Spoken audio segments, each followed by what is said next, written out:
everybody, and welcome to my channel, Heyoka Messages. This is going to be a love and general reading for Aries. This is a general and love reading for Aries. We're going to take a look at what's happening in your life, what's coming in for you, be it career, be it finances, or maybe even good old-fashioned love. This is going to be for Aries, Sun, Moon, and Rising. As always, cross-watchers are most welcome on this channel.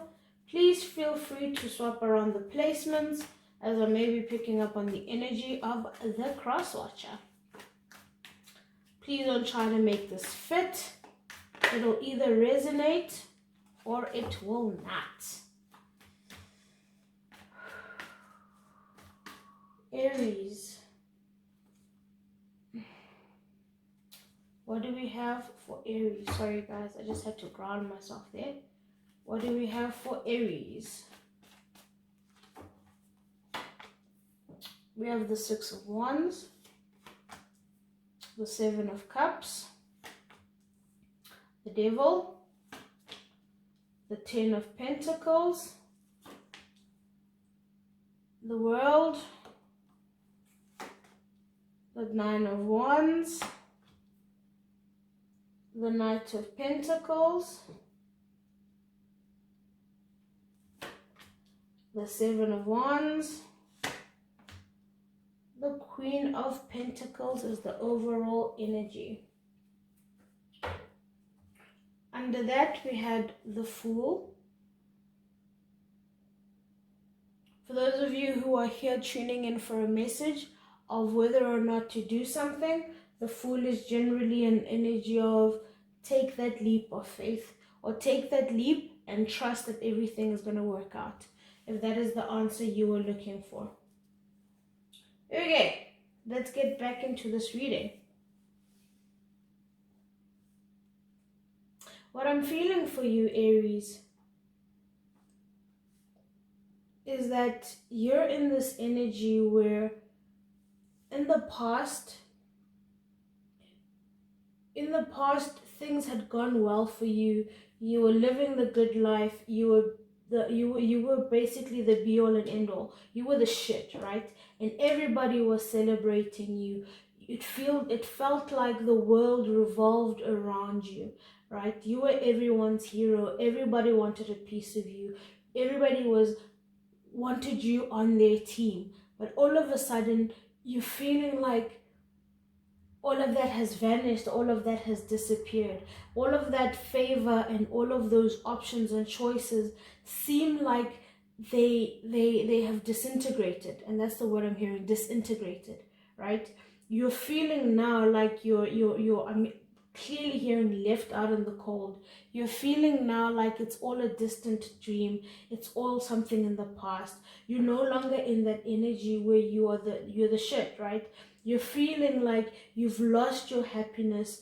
You've lost that solid footing that you had. You lost that stability that you had. And instead of being in this energy that you once were in, where you were the victor, you had everything you could have ever wanted. Your money was right. People were bringing money to you. Offers were making their way to you. You didn't even have to go out looking for deals. Somehow it seems like all of that has turned sour. Now you're finding yourself constantly having to defend yourself, constantly having to fight to prove yourself, and to fight for any and all opportunities that are now coming into your life. And again, you're looking back, wondering, you're reminiscing about the past, but you're also looking back, trying to dissect where it all went wrong, why it all changed, or how you even missed the subtle changes that have you in this situation. You're sitting back wishing you could get back to that place where everything around you seemed abundant, everything around you seemed right. I'm being drawn particularly to all the pentacle energy, right? Where most of it I'm feeling like is in your money and your family. It's the tangible things, the things in your career. the tangible things where it seemed like you had built a good solid life for yourself. Now it seems to have all come crashing down for you, and you don't understand why. Your world has turned sour, right? You're an Aries. Aries is a fire sign. So when you see wands are what usually represent you. You went from the Sixth of Wands energy, which is victory and triumph and recognition, to the Nine of Wands and the Seven of Wands, which is conflict, defending yourself, being the wounded warrior, having to put walls up and guard yourself, or protect yourself from things. This is an energy of being closed off. Even if you look at the Seven of Wands, it pretty much almost looks like the Five of Wands, but in this depiction it looks like the Nine of Wands, because again it's another wall that has this person feeling trapped. You're wondering how to get back to this. Let me just dig more into this. Let me just pick a clarifier deck. Let's go check in with our hobbitses. I'm going to use my Lord of the Rings deck. I have not used this in ages. Tell me more for Aries. What more do we have for Aries? Yeah. What more do we have for Aries? Oh. We have the Hermit. What more do we have for Aries?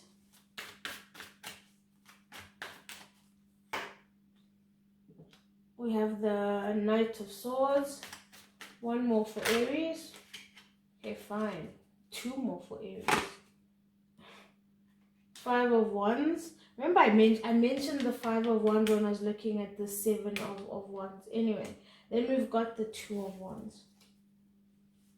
Okay, let's just take a look. So we've got the Hermit, the King of Swords, the Five of Wands, and the Two of Wands. What I'm feeling for you guys is the Two of Wands is actually your advice. So what's happening now is, again, you're, like I said, you're in this energy where you're thinking and you're reminiscing about the past.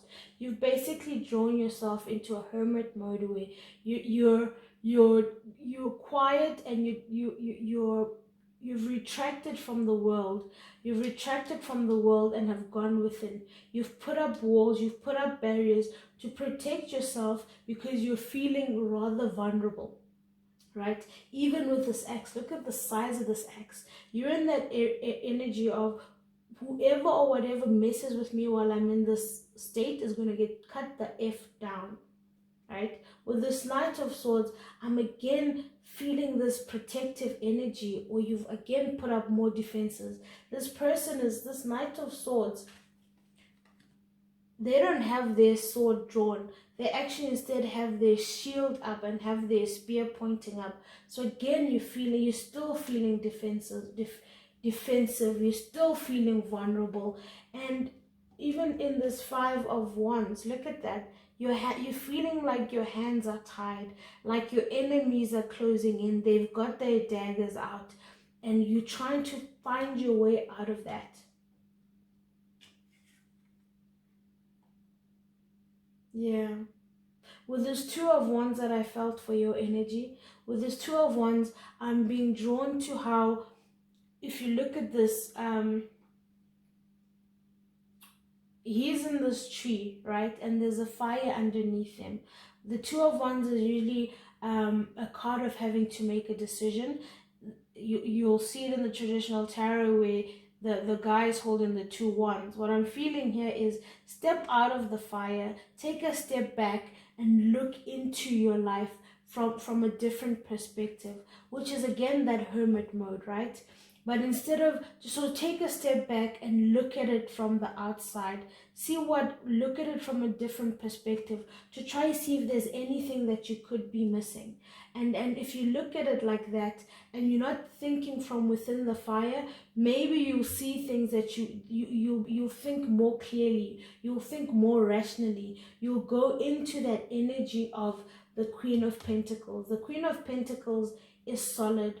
The Queen of Pentacles knows her things. The Queen of Pentacles sees their money. The Queen of Pentacles builds solid foundations. The Queen of Pentacles is not easily rocked. See what it is that you need to see. Look at it from a different perspective. I'm being drawn to how in this Seven of Cups, he's not looking directly at it. He's daydreaming, or he's fantasizing about it, or being nostalgic about it. But he's also not looking directly at it. He's watching it from the lake there, or the lake, or whatever this is, or the pond. But he's not looking directly at it. Meaning, look at your situation from a different perspective, and you'll be surprised at what you may see, or what might come out. Yeah, and I just pulled another card here, which is the Magician.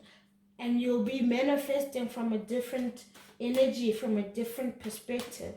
And who knows, you'll be able to turn this thing around. Okay, let's look at the romance. I'm just going to pull a few romance angels cards just to see what's happening in your romantic life. Because what came out there was definitely not about romance. I'm actually feeling that is more around your career and your money. So, Aries in love. Aries in love. I can't even shuffle. Would you look at that? Aries in love. Let's do this. Aries in love. Aries in love. Yeah. You guys are not winning today, right? Okay, this is for one batch of you. I'm going to pull more. This is for another batch of you.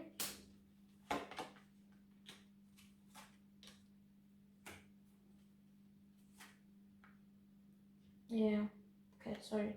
So, what we've got here is we have unrequited, for the first batch of you, we've got unrequited love, retreat, and wedding. Second group, we've got calling in your soulmate, religious factors. Overall advice regarding love is separation and past life relationship. So that goes with this, and this goes with that.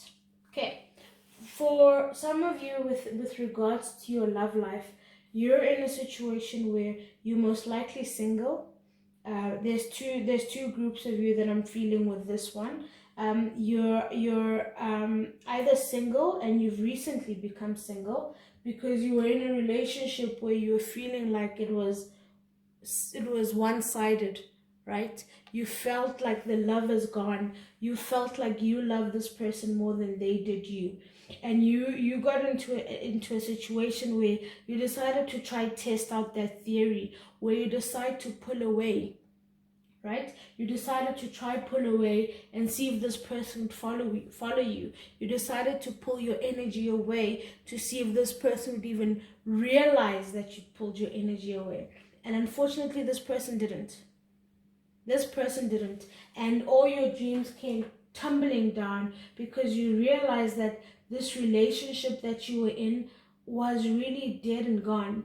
That actually, but the positive aspect of it is, after you made this decision to pull away and your dreams came crashing down, you're glad that you're no longer wasting your time and energy. You're no longer wasting your energy on something that has no future.